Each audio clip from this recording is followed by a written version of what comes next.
श्री श्री नित्यानंद मूर्त प्रकाश मूर्ति जिन्हें जगत गुरु जुगाचार्य श्रील प्रभुपाद भक्ति सिद्धांत सरस्वती गोस्वामी ठाकुरेर अनुकंपित जनेर अन्यतम कृपा भाजन परमार्चनीय श्री गुरुपाद पद्म ओं विष्णुपाद परिव्राजकाचार्य वर्य त्रिदंडी स्वामी श्री श्रीमद भक्ति कुमुद संत गोस्वामी ठाकुरेर रातुल चरणे असंख्य साष्टांग दंडवत प्रणति जानिए तार अहैतुकी कृपा आशीर्वाद प्रार्थना करें। तदनंतर सपार्षद श्रील प्रभुपाद भक्ति सिद्धांत सरस्वती गोस्वामी ठाकुरेर श्रीचरण कमले अनुरूप दंडवत प्रणति जानिए मंचे समासीन स्नेह स्निग्ध एवं बसिरहाट अंचलेर अत्यंत सुपरिचित वैष्णव गणेर अन्यतम श्रीपाद दीनदयाल भक्ति शास्त्री जी त्रिदंडी पादगण भगवत कथा श्रवण पिपासु सुधी सज्जन वृंदो और मातृमंडली सकल के प्रारंभे जानाई आमार हार्दिक सादर यथायोग्य वैष्णव अभिनंदन। श्री श्री गुरु गौरांगेर कृपा के अवलम्बन करे आमरा आजकेर এই সান্ধ্যকালীন অনুষ্ঠানে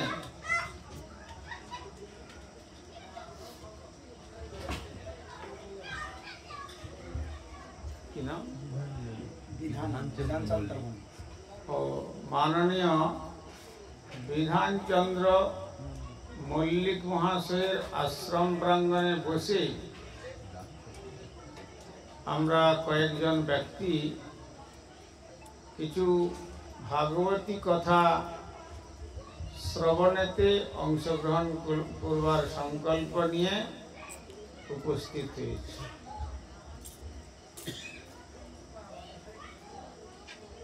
श्रीमद् भागवते जानिয়েছেন एतावत् जन्म साफल्यम देहिनां इह देहिषु प्राणर अर्थेर धिया वाचा श्रेय आचरणं सदा। एतावत् जन्म साफल्यम माने ए पर्यन्त जत जन्म हये गेছে एते सफलता लाभ करते पारी नहीं। सफलता कोथाय जखन आमादेर যতক্ষণ পর্যন্ত দেহে প্রাণ থাকবে ইন্দ্রিয়তে শক্তি থাকবে প্রিয় বস্তুর প্রতি অনুরাগযুক্ত না হয়ে श्रेय वस्तु जे एकमात्र भगवान से श्री भगवानेर पाद पद्म आराधना कर। श्रीमद् भागवत এই निर्देशना दिच्छेन। सुतरां সেই भगवान के সেই भगवान হচ্ছেন महाप्रभु स्वीकृति दिलेन आराध्य भगवान ब्रजेश तनय तद्धाम वृंदावनम रम्या काचिद उपासना ब्रजवधु वर्गेन जाकल्पिता श्रीमद् भागवतं प्रमाणम अमलम प्रेमा पुमर्थ महान श्री चैतन्य महाप्रभुर मतमिदं तत्रादरुणः परः।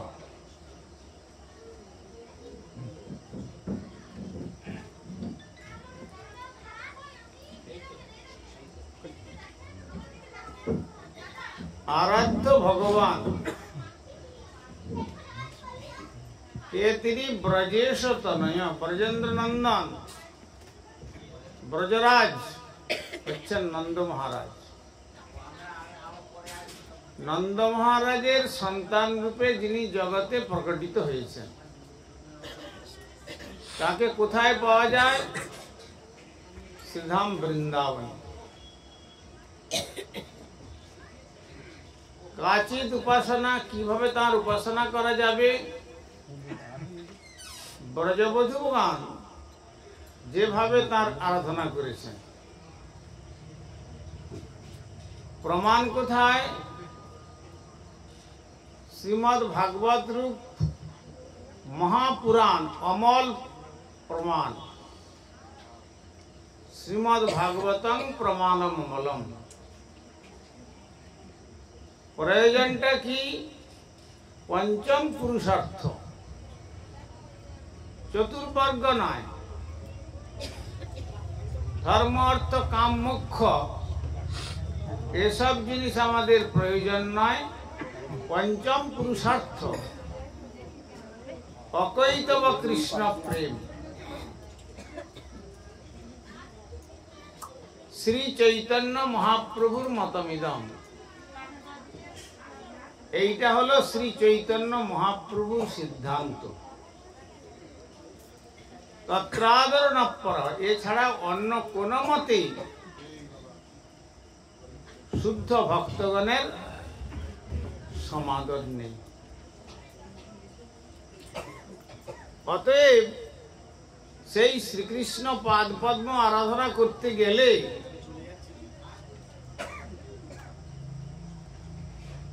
সেই আরাধনা দেবী শঙ্করী শঙ্করের চরণতলে বসে জিজ্ঞাসা করছেন, কার আরাধনা করব? তোমার কাছে তো এত কথা শুনলাম, বেদের কথা শুনলাম, বেদান্তের কথা শুনলাম, উপনিষদের কথা শুনলাম, অষ্টাদশ পুরাণের কথা শুনলাম, তো কার আরাধনা করব?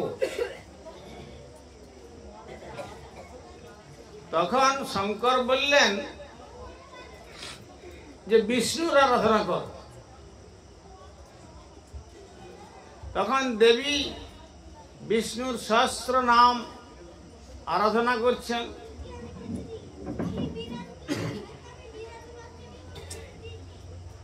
তখন শঙ্কর একটু হাসলেন। তুমি হাসছ কেন? না, তোমাকে যে এত কথা শ্রবণ করানো হলো, তুমি কি তার সারমর্ম উপলব্ধি করতে পারো নাই? তাহলে তুমি একাধারে পতি, একাধারে গুরু, একাধারে পরম বৈষ্ণব। পদ্মপুরাণে বেদব্যাস জানিয়ে দিয়েছেন, নিম্নগানাম যথা গঙ্গা, দেবানাম অচ্যুত যথা, বৈষ্ণবানাং যথা শম্ভু, পুরাণানাম ইদম তথা। জগতে যত বৈষ্ণব আছেন তার মধ্যে সর্বশ্রেষ্ঠ বৈষ্ণব হচ্ছে শঙ্কর। কেন? তার লক্ষণটা কি? তার লক্ষণ দেখুন, যে দুর্গা দেবী, দুর্গের অধিষ্ঠাত্রী দেবী, তার যে সৌন্দর্য, তার যে রূপ, তাকে আকর্ষণ করে বশীভূত করতে পারে না। আর মানুষ অর্থের জন্য পাগল, আর সেই ধন ঐশ্বর্যের ভান্ডারী যে লক্ষ্মী দেবী, কন্যা রূপে সে ধন সম্পদের অধিষ্ঠাত্রী দেবীও তার চিত্তকে বশীভূত করতে পারে না। আর জ্ঞানীগণ জ্ঞানের অভিমান করেন। সরস্বতী দেবী সেই জ্ঞানের ভান্ডারী, সেই সরস্বতী দেবীও তাকে বশীভূত করে রাখতে পারেন না। মানুষ দু একটা সিদ্ধি পেলেই নিজেকে মনে করে যে আমি ভগবান। আমাদের পিসি সরকার এক ব্যক্তির কাছে গিয়েছিলেন পরীক্ষা করবার মানসিকতা নিয়ে। তিনি তখন একটা হাত ঘুরিয়ে নিয়ে একটা বড় রাজভোগ দিয়ে দিলেন।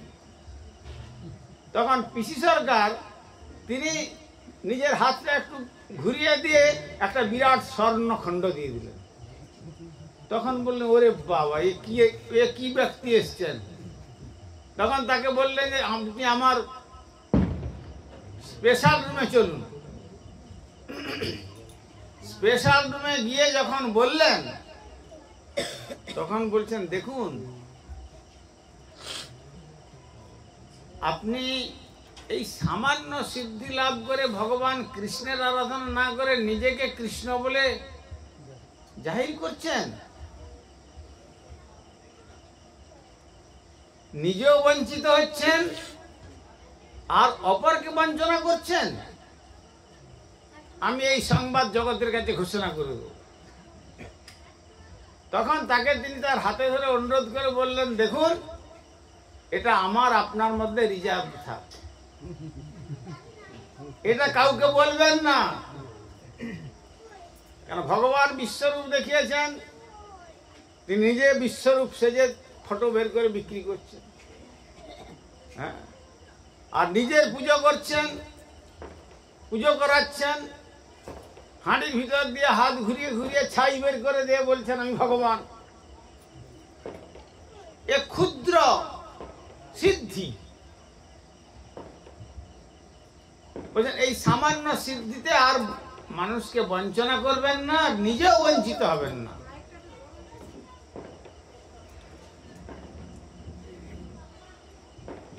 তো দেবীকে যখন বলছেন, তখন শঙ্করকে তার লক্ষণটা কি? গণেশ হচ্ছেন সিদ্ধিদাতা, কোন সিদ্ধি তাকে বশীভূত করতে পারে না। আর সমস্ত সৌন্দর্যের প্রতীক রূপ কাকে না আকর্ষণ করে? কৃষ্ণ ভক্ত ছাড়া।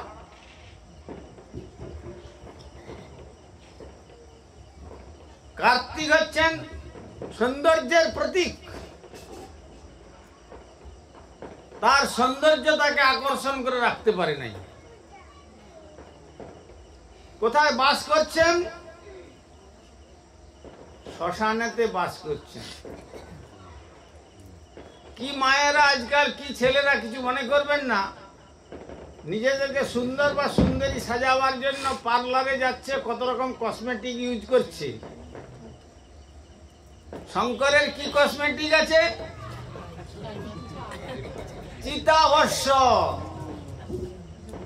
চিতার ভস্য হচ্ছে একমাত্র তার কসমেটিক। অর্থাৎ তিনি জানাচ্ছেন, তুমি যত বড় বিশ্ব সুন্দরী হও বা বিশ্ব সুন্দর হও, এ জীবন একদিন শ্মশানের চিতাভস্যতে রূপান্তরিত হবে।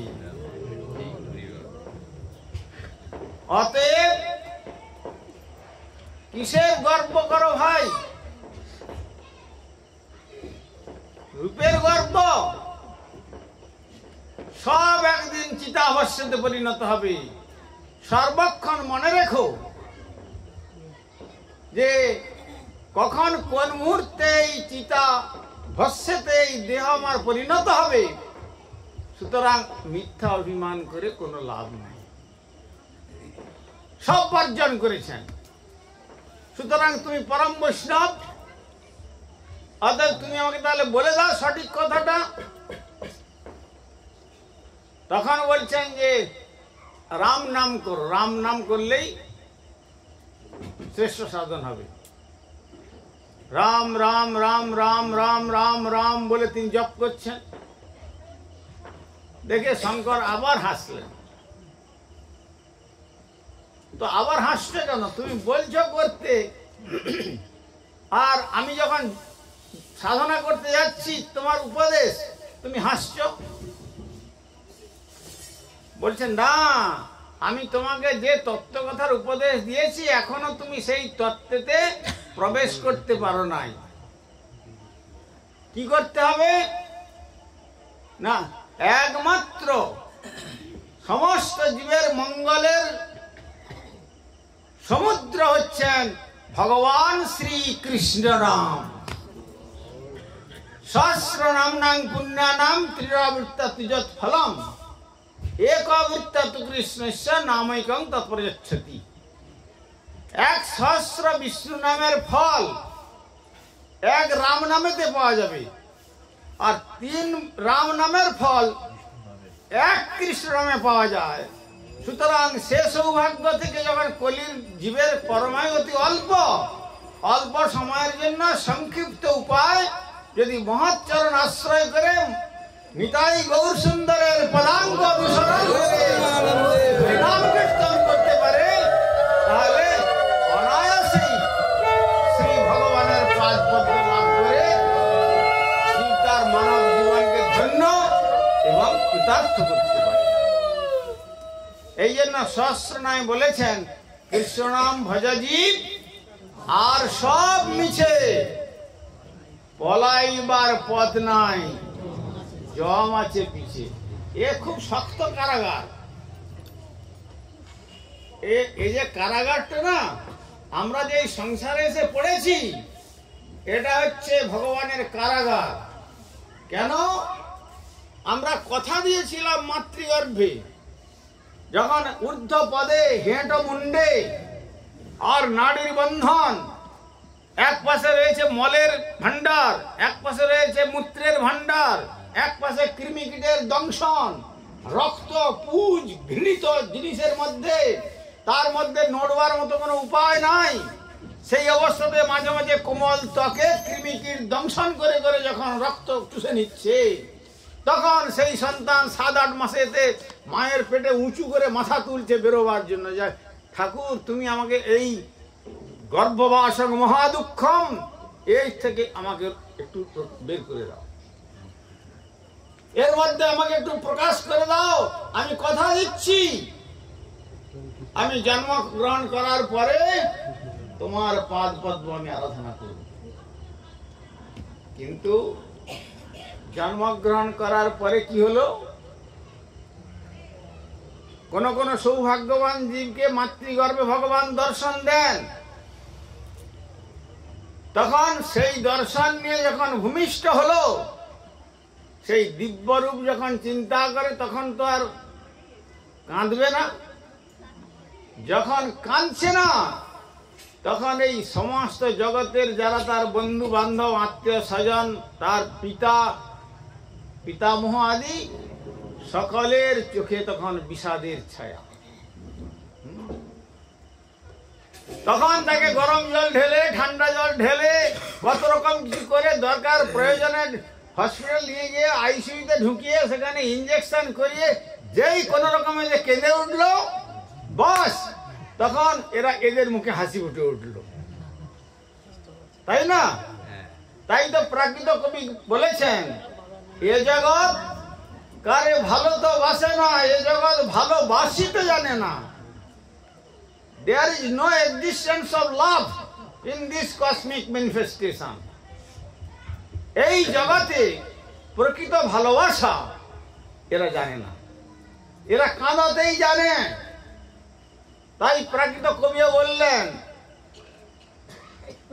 ওহে মানব, তুমি যখন গর্ভের থেকে এসেছিলে ভবে, কেঁদেছিলে তুমি, হেসেছিল সবে। তোমাকে কাঁদিয়ে এরা হেসেছিল। এমন জীবন তুমি করিবে সাধন, মরণে হাসিবে তুমি, কাঁদিবে ভুবন। তুমি এমন জীবন তৈরি করো, এখন তোমাকে এরা কাঁদিয়ে হেসেছে, তুমি এমন জীবন তৈরি করো ভগবানের আরাধনা করে, সে ধুন্ধুকারীর মতো মরণের সময়তে সুবর্ণ বিমান নিয়ে ভগবান তার 4 জন পার্ষদকে দিয়ে পাঠিয়ে দেবেন, আর সেই সুবর্ণে আরোহণ করে শ্রী গোবিন্দের নাম কীর্তন করতে করতে গৌর গোবিন্দের বৃন্দাবন যাত্রা করতে পারে।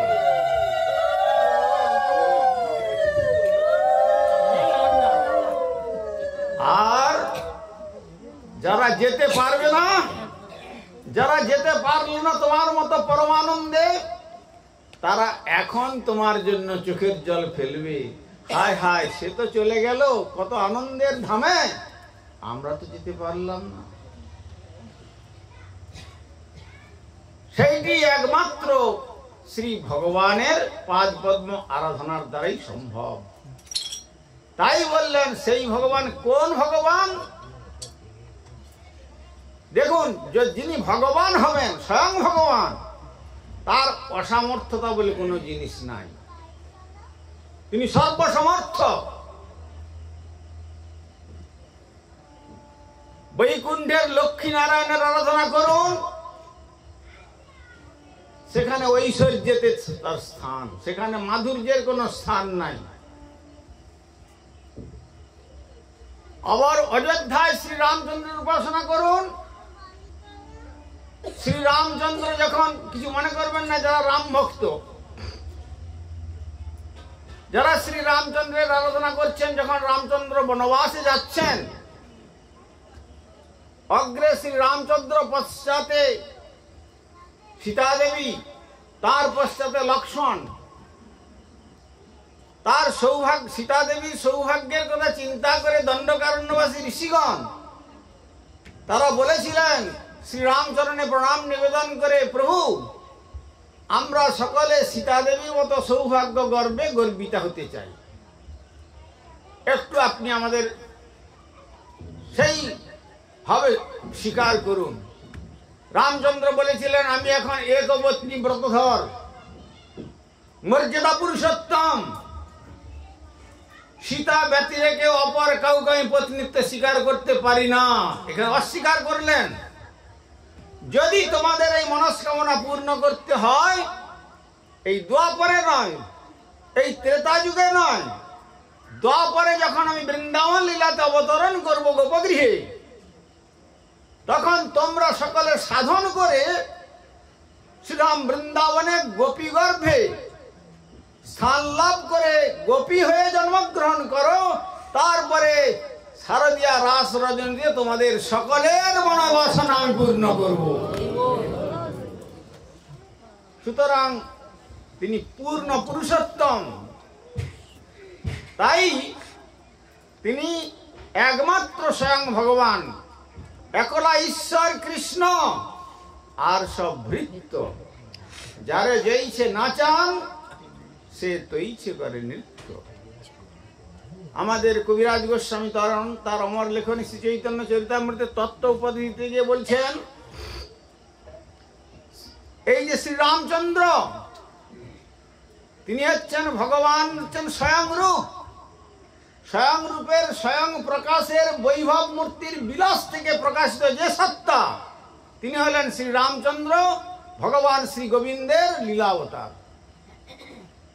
কতগুলো স্তর, স্বয়ং রূপ ভগবান ব্রজেন্দ্র নন্দন কৃষ্ণ, তারপরে মূল সংকর্ষণ, সংকর্ষণের থেকে কারণার্ণবসায়ী, গর্ভদশায়ী এবং ক্ষীরোদকশায়ী পুরুষাবতার ত্রয়, তার মধ্যে দ্বিতীয় পুরুষ অবতার গর্ভদশায়ী মহাবিষ্ণু, তার সেই গর্ভদশায়ী মহাবিষ্ণুর নাভিকমল থেকে ব্রহ্মার উৎপত্তি, আর তার থেকে সমস্ত দেবতাগণের উৎপত্তি। এতগুলো স্তরেতে সেখানে হচ্ছে রামচন্দ্রের আবির্ভাব। তাহলে স্বয়ং রূপের, স্বয়ং প্রকাশের, বৈভব মূর্তির বিলাস থেকে প্রকাশিত যে সত্তা, সেই সত্তা হচ্ছেন ভগবান গোবিন্দের লীলাবতার। সেই জন্য জয়দেব গোস্বামী তার মহাকাব্য গীত গোবিন্দমের মধ্যে রচনা করলেন, বিতরসী দিক সুরণে দিকপতি কমনীয়ম, দশমুখ মৌলি বলিং রমণীয়ম, কেশবধীত দাশরথী রূপ বা রাম শরীর, জয় জগদীশ হরি। কে রামচন্দ্র, কেশবধৃত, কে ক মানে ব্রহ্মা, সব মানে শিবাদির ঈশ্বর। ব্রহ্মা শিবাদির যিনি ঈশ্বর, অর্থাৎ ব্রহ্মা পঞ্চমুখে যার নাম কীর্তন করেন বেদ মন্ত্রে, পদ্মাসনে বসে, শঙ্কর শ্মশানে বসে সমস্ত কিছু পরিত্যাগ করে যার আরাধনা করেন, শঙ্কর পঞ্চমুখী আর ব্রহ্মা চতুর্মুখী, যার আরাধনা করেন সেই ভগবান ব্রজেন্দ্রনন্দন কৃষ্ণই হচ্ছেন সর্বারাধ্য তত্ত্ব। তাই পুরোহিত দর্পণের মধ্যে বর্ণনা দিয়েছেন, যজ্ঞং দানং তপঃ কর্ম শ্রাদ্ধঞ্চ পিতৃতর্পণং সকলং নিষ্ফলং রাজন হরি সংকীর্তনং বিনা। কালী পুজো করতে যাচ্ছেন, পূজারী দেখবেন যিনি পুজো করবেন ওই শালগ্রামকে সঙ্গে করে নিয়ে গেছেন, শ্রী ভগবানকে নিয়ে গেছেন। ভগবানকে না নিলে সেখানে কালী পুজো হবে না। আচমন যখন করছেন ওম কালী কালী মহাকালী কালী কে উপহারিণী এই মন্ত্রে আচমন করছেন ওম তদ বিষ্ণু পরমং পদম সদা পশ্যন্তি সূরয়ো দিবিব চক্ষুরাদম বিষ্ণুর যৎ পরমং পদম। মাধব মাধব বাচি, আমার জীব যেন মাধবের কথা বলে। মাধব, মা মানে লক্ষ্মী, ধব মানে পতি, লক্ষ্মীপতি নারায়ণ ভগবান বিষ্ণু। মাধব মাধব বাচি, মাধব মাধব হৃদয়, হৃদয়তে তিনি যেন থাকেন। স্মরন্তি সাধব সর্বে, যেটি সাধুগণ সর্বক্ষণ স্মরণ করেন। সর্বকার্যেষু মাধব, মাধব ছাড়া কোনো গতি নাই। আর যখন কার্যের শেষ হলো বলছেন যদি মন্ত্রের ভুল ত্রুটি হয়ে যায় তাহলে তো ফল, বেদ মন্ত্রের ভুল হলে উল্টো অ্যাকশন হয়ে যায়। শুধু ইন্দ্র শত্রু বিবর্ধস্য এই কথাটা উচ্চারণ করতে গিয়ে ইন্দ্র শত্রুর বিবর্ধস্য এই উচ্চারণটা হ্রস্বটা দীর্ঘ হয়ে গিয়েছিল। বাস কোথায় ইন্দ্রের শত্রুকে বধ করবে, না হয় ইন্দ্র বধ করবার জন্য শত্রু তৈরি হয়ে গেল, উল্টো ফল হয়ে গেল বেদ মন্ত্র। যদি মন্ত্রতে কিছু ভুল ত্রুটি হয়ে থাকে এটা কি করে সংশোধন হবে? তখন পুরোহিত মন্ত্রের শেষে বলছেন যদাসঙ্গং কৃতং কর্ম, আমি যে কার্য করলাম, যে পূজাই করলাম, যা কিছু করলাম, জানতা অবজানতা, জেনে হোক আর অজ্ঞানে হোক, পূর্ণং ভবৎ সর্বম শ্রীহরের নামানুকীর্তনা, অর্থাৎ শ্রীহরির নামেতে সব পূর্ণতা লাভ করুক।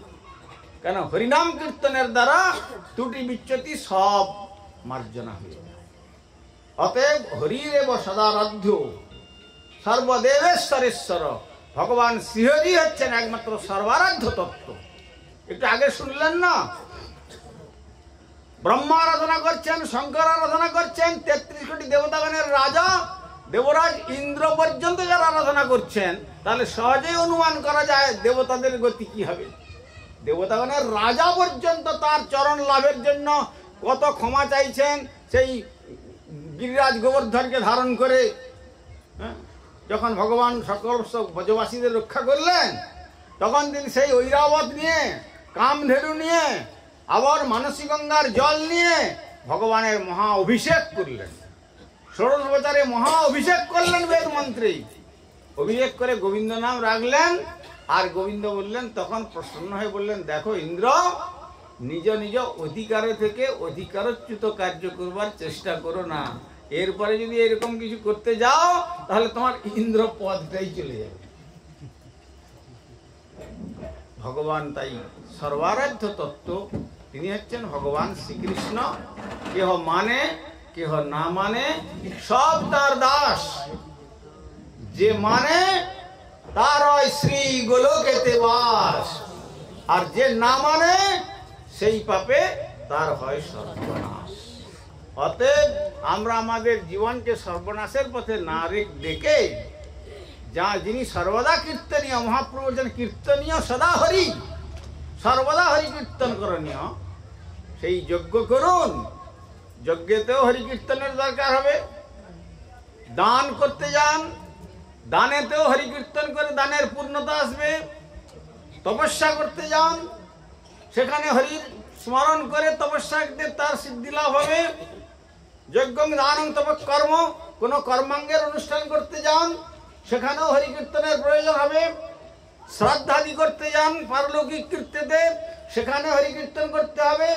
সব গৃহেতে সবদাহ করতে যান বের করে, সেখানে বলা হরি হরিনাম সংকীর্তন দিয়ে তাকে বের করতে হচ্ছে। যজ্ঞং দানং তপকর্ম শ্রাদ্ধঞ্চ পিতৃতর্পণম, পিতৃতর্পণ করতে যাও, সেখানেও হরি সংকীর্তনের প্রয়োজন হচ্ছে। এমনকি শ্মশান ঘাটে জ্বালানো হচ্ছে, এদিকে সংকীর্তনের ধ্বনি দিয়ে হরিনাম দিয়ে তাকে সংকীর্তনে স্বাগত সম্বর্ধনা, বিদায় সম্বর্ধনা জানানো হচ্ছে। কেন না, যদি আত্মাটার কোন রকম বিপদগামী হয়, যদি এই হরিনামের সংকীর্তন কোন ক্রমে তার কর্ণে স্পর্শার যোগ্য হয়ে যায়, তার ওই আত্মার অধগতি না হয়ে তার তখন বৈকুণ্ঠ গোলকের দিকে গতি যাত্রা করবে। আর যদি তা না করে, সকলং নিষ্ফলং রাজন হরি সংকীর্তনং বিনা, সবটাই নিষ্ফল হয়ে যাবে হরি সংকীর্তন বাদ দিয়ে। তাই আমরা এই 84 লক্ষ জন্ম পরিভ্রমণ করে এই যে দুর্লভ মনুষ্য জন্ম পেয়েছি, এই মনুষ্য জন্মটা পেয়েছি কেন? একমাত্র হরি ভজনের জন্য। দুর্লভ মানব জন্ম লোভিয়া সংসারে, কৃষ্ণ না ভজিন দুঃখ কহিব কাহারে। তাই গর্ভবাসে যে কথা বলতে চেয়েছিলাম, সময় আর অনুমোদন করছে না। গর্ভবাসং মহা দুঃখম,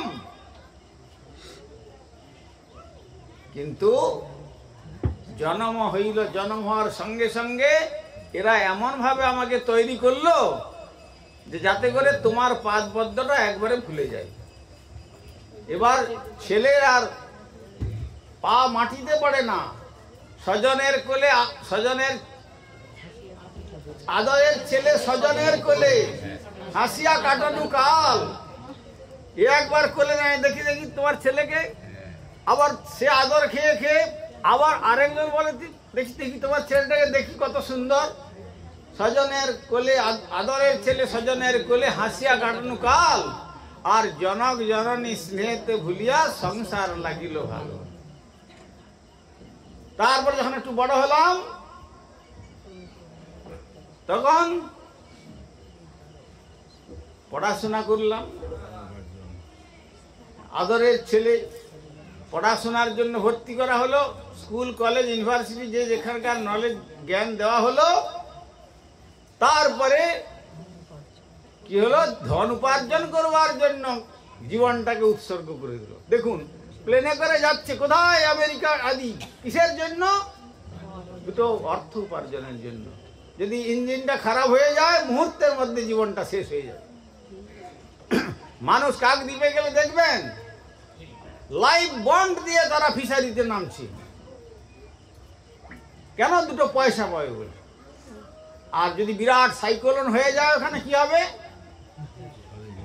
জীবনটাকে বিপন্ন করছে।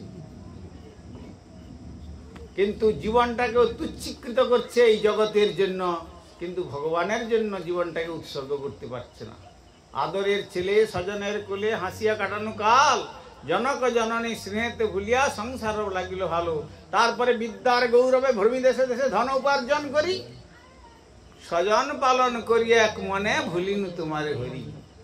প্রভু, তুমি যে আমার প্রকৃত বান্ধব, প্রকৃত স্বজন, সেটা ভুলে গিয়ে এই স্ত্রী পুত্র কন্যা আত্মীয় স্বজন বন্ধু বান্ধব পড়োশি এদেরকেই স্বজন বলে মনে করলাম। আর তুমি যে আমার পরম বান্ধব, তোমাকে ভুলে গেলাম।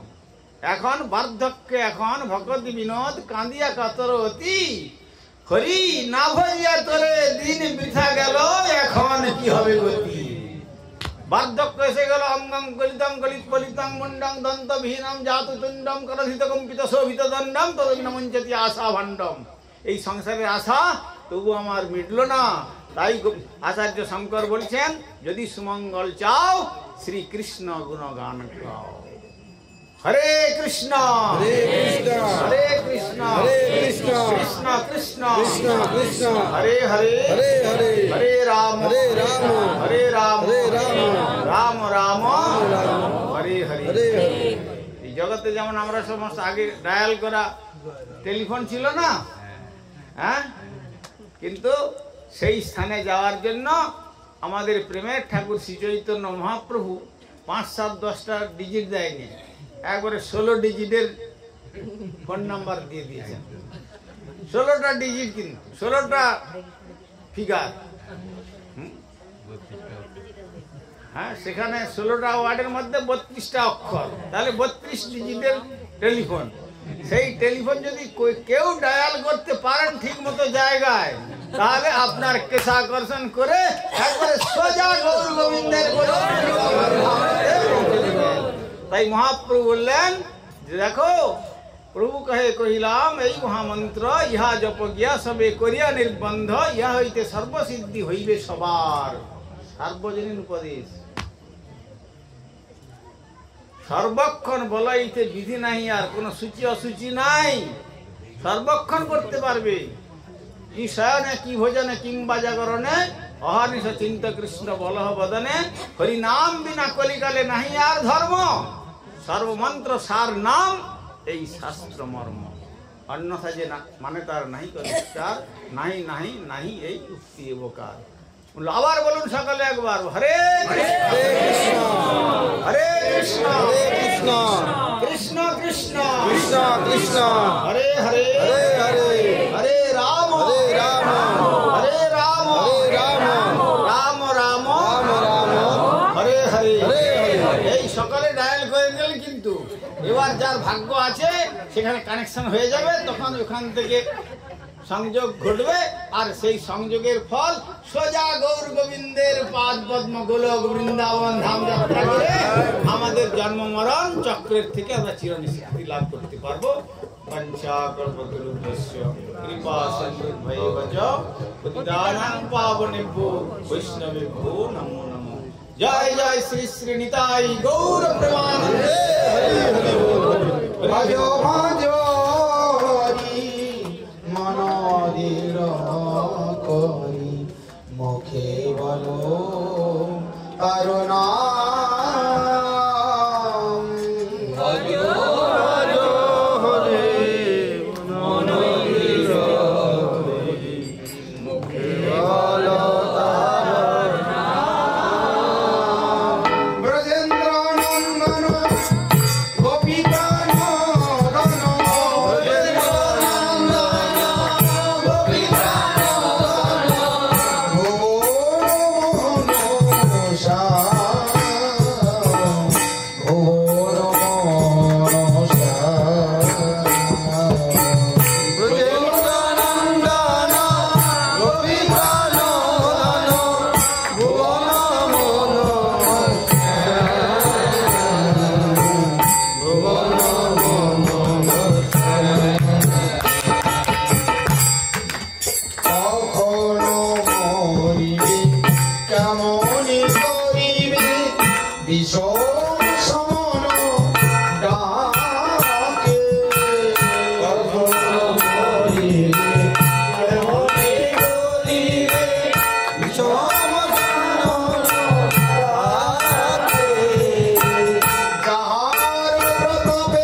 বাঁধিয়া পরিবেশ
गिरिधारी जीव की राधा मदन मोहन राधा गोविंद राधा कांत राधा वल्लभ राधा चलती